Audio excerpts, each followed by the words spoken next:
All right, welcome to another episode of The Scout Life. So today we are going to, we kind of have a lot to do. I just got back from a trip to Iowa working at the shop. And now, as I said in the last video, we are pre-running or scouting Death Valley. So it's a place I went once in like 2005. Really cool, great memories. My son was like 9 and now he's 23, 24. Crazy. But I'm super stoked to go, and so we have to get the truck ready, and I wanted to kind of let you into my process, which is not a good process on like trip planning. I'm not the greatest at navigation, and I'm okay at trip planning, but not the best at like navigation and kind of current technology and tools. So there's 3 primary things that I'm using for the trip planning aspect. Paper maps, you always want to have a paper map. I found this website particularly related to Death Valley called Jeep the USA, and it had some great GPX files and like some cool maps. So I'm going between this map, which is like kind of a micro view. It gets really in depth, and there's like camping spots and trailheads and like where to get water on this paper map. So this is a National Geographic, really good map. This, and then my phone. I'm using the Onyx, like ONX, off-road or app, and so far I really like it, but I'll let you know, I'll kind of report. So I've downloaded the offline maps. Well, I've downloaded all the maps into the offline maps setting or space so that I have them all without cell service. And then I'm basically making this. I'll show you this, some notes on this old piece of paper. Check this out.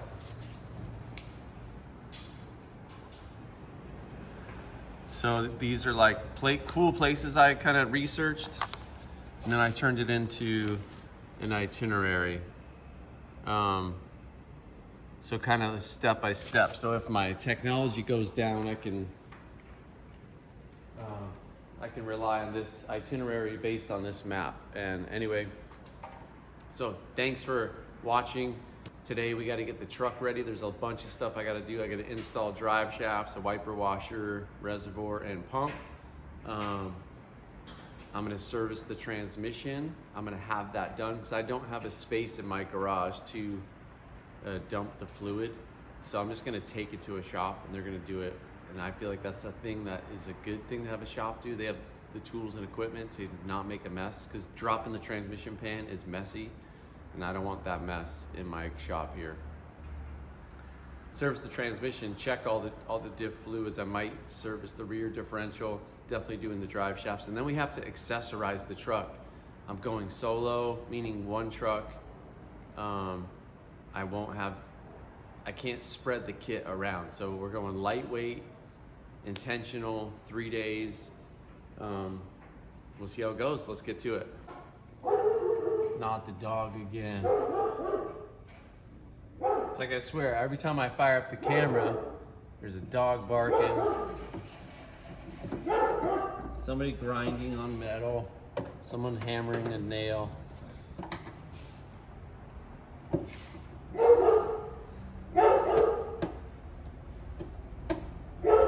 It's unbelievable. But anyway, I'm just changing the wiper reservoir. Dude, stop. I'm just changing the wiper reservoir really quick. It's a very easy job. I tested the wire. So I took my test light. There's a little wire that runs kind of behind the heater, or actually from the front headlight area. And tested the wire, pushed the button on the dash. It cycled the test light. So next, there's just 4 screws. Again, really straightforward. Just watch to make sure you get the ground wire on. There's 4 screws, but only 3 of them have grommets, and one of them does not have a grommet because that's the one that gets the ground. Also, if you're keeping up with the series, man, thank you so much. I don't know, I appreciate it. I hope it's a good thing for the scout world and for people in general. Here's the old one. It's in good condition. I think it just sat for too long and the motor's bad. So I may keep this reservoir because it's got the IH on it, and just down the road replace the pump, which you can buy. Yeah, you don't need to buy the whole reservoir. You can go to like on our website, or I think you can find the pumps, and you can actually just replace the pump and keep the kind of stock reservoir. I don't really have. I've done that a few times and then they still leak and it's kind of annoying. So I just thought, I'm kind of in a rush. I had one in stock. So I like to do the one with the ground first, so you can wrangle the wire and stuff.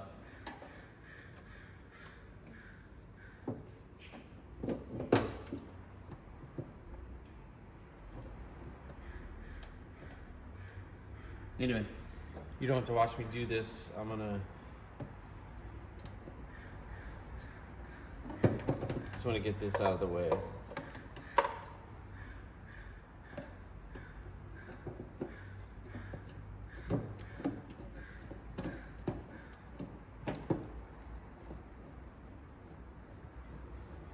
Use it. All you need is a number 3 Phillips, and that's literally it, and some wiper washer fluid. All right, so I'm at my local guy who is called Accurate Auto. Great guys. They kind of take care of me on there's certain things that I can't do in my shop, and like many of you, there's certain things that you're going to do in your shop, and certain things you're going to farm out to the experts. And so I just thought I'd walk you through what we're doing in this phase right here. So as I said, they're going to be servicing the transmission. So in order to drain and service the transmission, you have to remove the transmission pan to access the filter and flush the fluid. As you can see, it's actually really clean, in good shape. But when you do it, there's not a drain plug. An upgraded pan is a good idea, because then you could have a drain plug and do it cleanly, but otherwise you just have to loosen the pan, leave a bolt in, pull the corner down. Here's the filter. Okay, it looks pretty good. So these guys are gonna do that for me, and then they're also gonna, if you remember back in a previous video, we talked about a vibration that I have. So I'm gonna do the drive shafts on the truck. I'll do those at the shop, but they're gonna balance the tires for me. So we're gonna see if the tires are imbalanced, if there's not a bent rim or something like that. We'll kind of be mindful for that. And we'll get her back, and then we'll do drive shafts, and just kind of other trip prep. It's actually not running well again. The carb was super dialed and now it's starting to just run rough again. So I might have to pull the carb off and check if that got dirty. Yeah, so main thing, drive shafts. I did the wiper reservoir, washer fluid thing already. Anyway, wheels, tires, balanced, rotated, then a bunch of accessorizing that we'll do tomorrow. Anyway, back to the shop.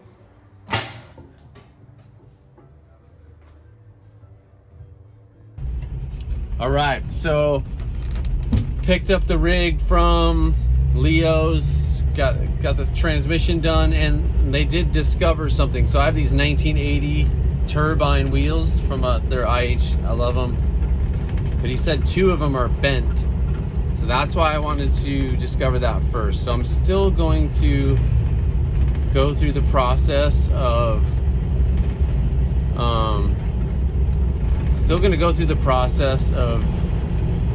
doing the drive shafts, because these are original and I think they're kind of loose.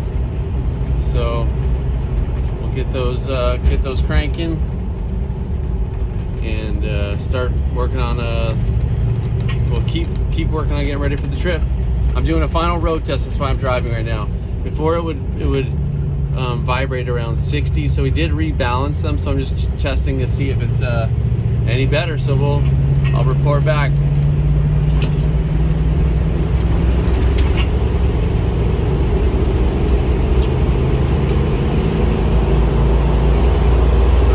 Baby.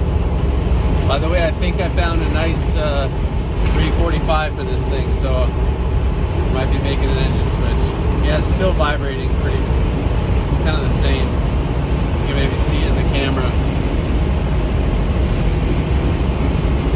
Ah well. So if you have any 1980 turbine wheels, let me know. So today is a new day. I'm gonna live with the vibration for now, maybe. I think, so let's go through our pre-run checklist. Anytime you're taking your old Scout on an epic trip, we wanna go through some things. So I'm gonna replace drive shafts. We'll go through that process. I'm gonna do an oil change. I'm gonna inspect shocks and suspension. I'm going to install a steering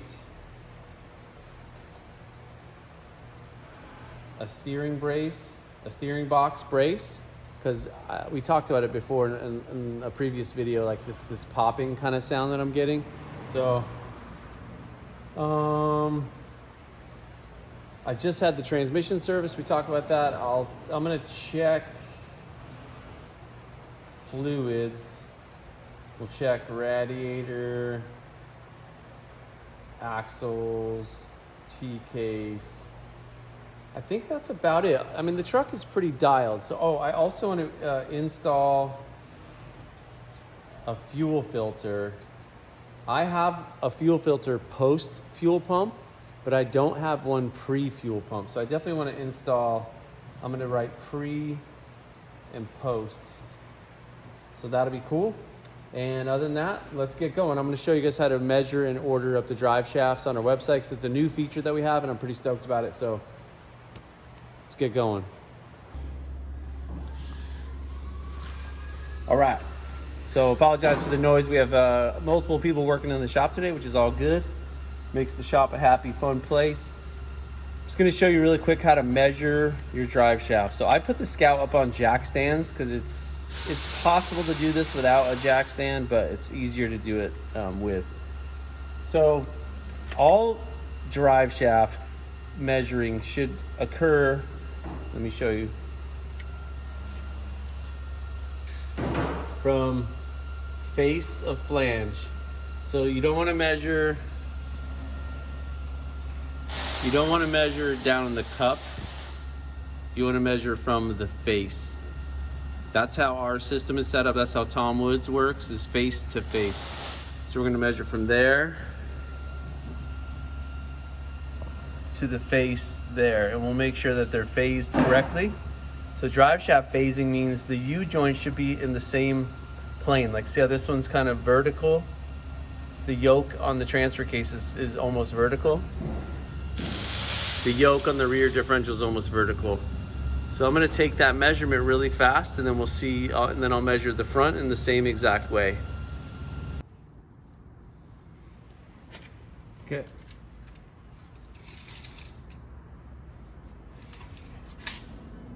So as you can see there, this measurement I would call 39, I would just say 39 and a half, 39 and 5/8. So 39 and a half.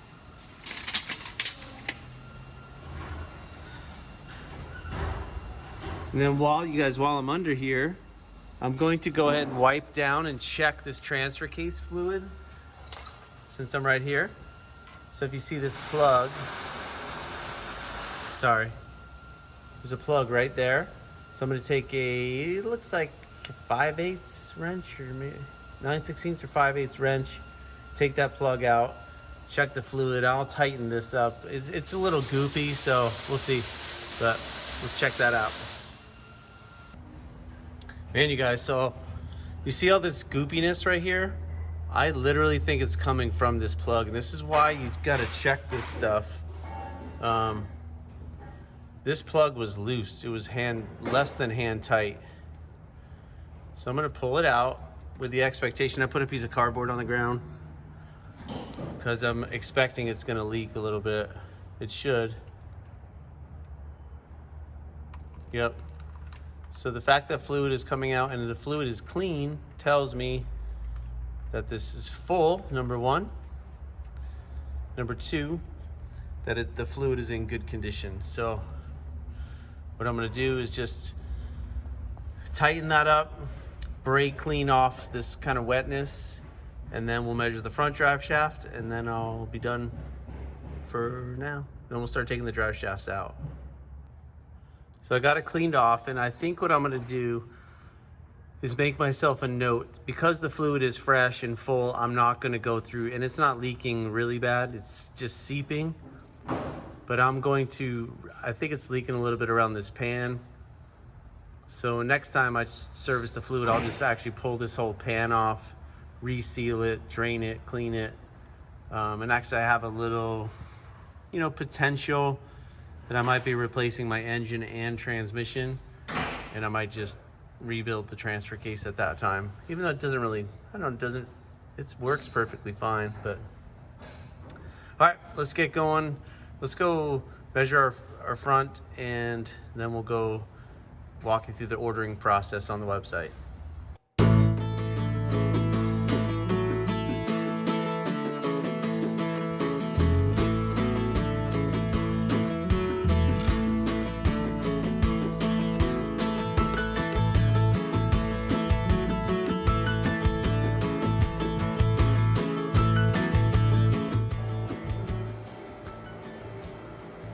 So a couple easy clicks on the Anything Scout website, and bam, we have Tom Woods drive shafts. We've been working with Tom Woods for probably about 12 years, and they are excellent. Like, I can't tell you the amount of time, I don't think we've had any where we order a size and they come the wrong length, or there's some mistake. So if you follow that simple process of measuring face to face, submit that on the website. I'm gonna go ahead and just slice this open.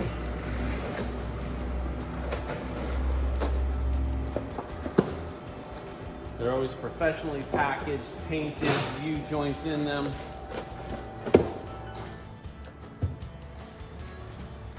Beautiful, man, beautiful. And it's about $700, $725. You're getting brand new drive shafts that'll last you another 25 years. Helps with vibration. You got to figure, man, drive shafts are spinning. U-joints wear out, drive shaft splines wear out, and they don't last forever. So, all right, I'm gonna go start taking those out. Really simple, half-inch open end wrench. Maybe an open end and a box end, stubby in a standard. And it's just kind of a hassle to get the front one out, but I'll show you the rear one's super easy. So to take the rear drive shaft out, it's just these simple U-bolts. I probably should have ordered new U-bolt straps, but they rarely go bad, and these look all okay, so I'll have to just risk it. But if you look, it's really hard to tell in the camera, but there is a decent amount of play in this spline, and that's really what wears out in a drive shaft. Every time the suspension cycles, this is going in and out. And anyway, they just wear out. So, and the Tom Woods ones are stronger, a little bit thicker, a little larger diameter tube, and just stronger. So let's get going.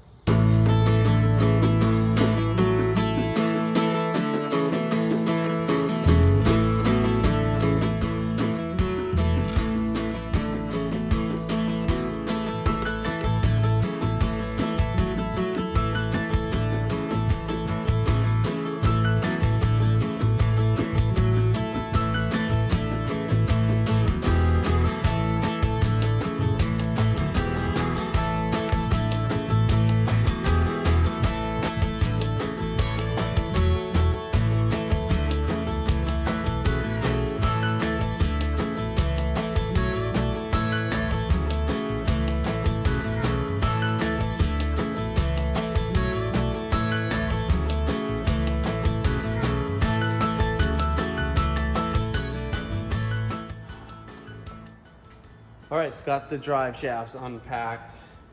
If you can see on this tag, I don't know if you can see this, but it says 39 3/4 and 25. So exactly correct, labeled for me. And then it has this envelope which says open immediately. So I better open it.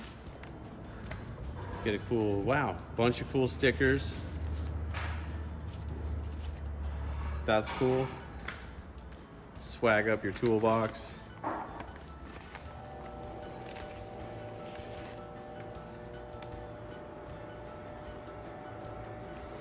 This kind of talks about maintenance instructions.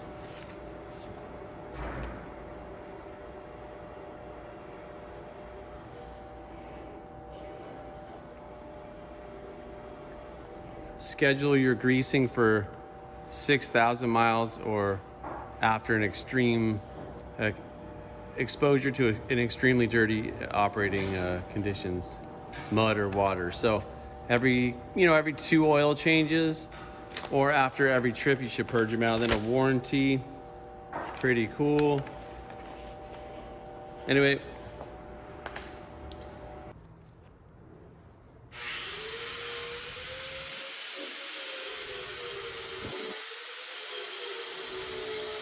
of the old shaft and the new shaft.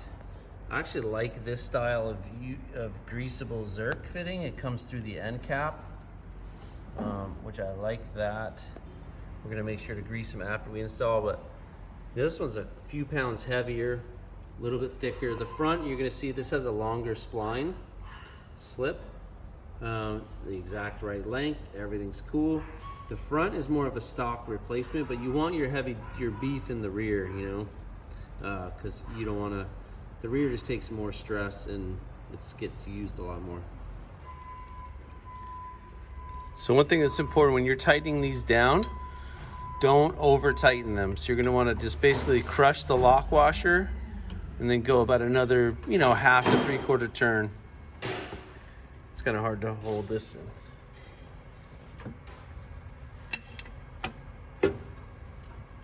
Yeah, just like that. I would say snug plus. Also, another quick note, while you're taking the drive shaft off would be a perfect time to do your pinion seal and service the rear diff if you do the pinion seal, but this is totally dry, so I don't have to mess with it. I did throw a impact driver on there and just kind of make sure that this yoke was tight and everything felt good.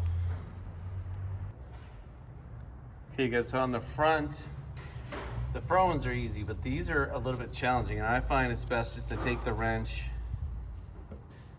through the cross member and just kind of do little turns and then rotate the drive shaft as needed to access the bolts. I'm gonna work at it. I don't need to show you on camera, but rear is just looking so fine. And we'll get the front done, then we'll change the oil.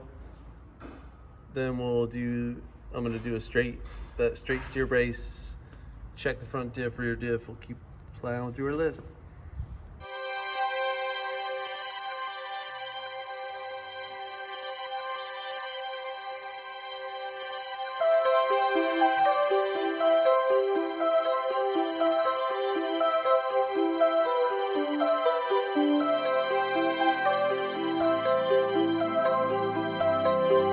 So last thing, drive shafts are all installed. I'm very excited. Don't forget, you have to grease the U-joints. I know people just slap the drive shafts in because they figure, oh, they're already greased. But not good. So anyway, I'm gonna grease up the drive shafts till it kind of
gonna throw a fuel filter.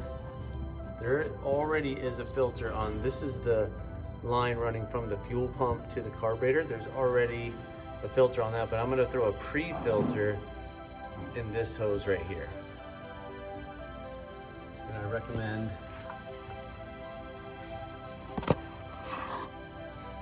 Wix brand filters, in my opinion, are some of the best out.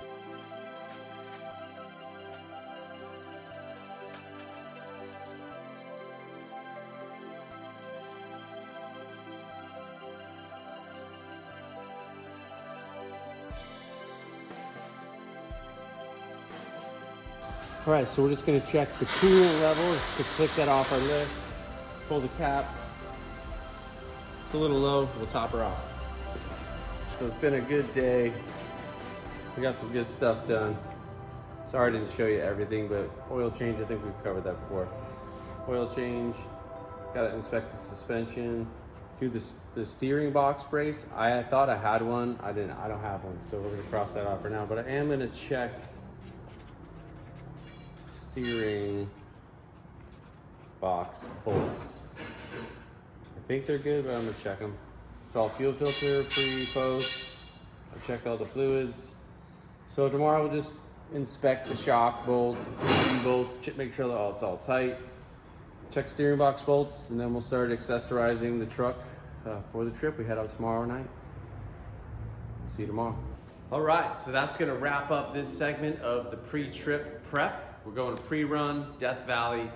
I think I'll start another video of our packing and kind of organization process. That'll be a kind of a short video, but I think it'll be kind of fun to see like how we're making everything fit and work in the Scout and how we're actually using it. Because one of the big underlying premises of the Scout life and our business is that a Scout is a perfectly viable modern adventure machine. That's what it did when it was born in the 60s and 70s. It got people to work, it got people out into the wilderness, into nature, families and friends together, and we still feel like Scouts can and should be doing that. It makes me sad. I understand it, but to think that Scouts are just relegated to parades and ice cream duty, I get it, but I still want to be using my Scout. It's my daily driver. I'm so excited to go out to the desert and more. So thanks for watching. As always, appreciate you guys. Leave comments if you want to see different things. I know we want to get some 800 content, and so I have my daughter's 800, 1967, 196 3-speed, 55,000 original miles, really killer. That's coming into the shop soon. And I have a pickup truck that I'm gonna go rescue from the desert. So I'm excited to kind of get into those vehicles. Anyway, see you.